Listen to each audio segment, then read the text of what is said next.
চলছো কোথায়? আইনা তাযহাবুন, তুমি কোন নেতার পেছনে দৌড়াও? নামাজ নাই, রোজা নাই, পরকালের বিশ্বাস নাই, মদ, জুয়া, জেনা, ব্যভিচার কি না করতেছে। এইসব লোকের নেতা মানিয়ে এগুলোর পিছনে দৌড়াও।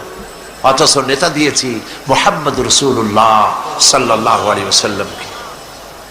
দুনিয়ার শান্তি চাও, পরকালে শান্তি চাও, ওয়ানে ইবুদুনি, আমার গোলামি করো। আর সোজা রাস্তা বলে দেওয়ার জন্য আমি দায়িত্ব নিয়েছি, সেজন্য আমি নবী দিয়েছি।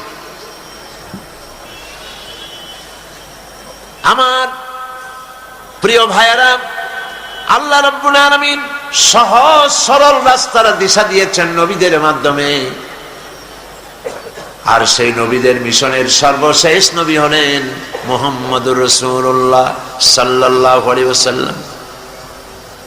আল্লাহ রাব্বুল আলামিন এত সম্মান আর মর্যাদা তাকে দিলেন, কোরআনে কারীমের ভিতরে একবারের জন্য আল্লাহ পাক বললেন না ইয়া মুহাম্মদ, একটিবারের জন্য নবীজির নাম নিলেন না কোরআন শরীফের ভিতরে, বরং অন্যান্য নবীদেরকে ইয়া জাকারিয়া, ইয়া মূসা, ইয়া ঈসা, ইয়া ইব্রাহিম নাম ধরে ধরে আল্লাহ রাব্বুল আলামিন ডেকেছেন।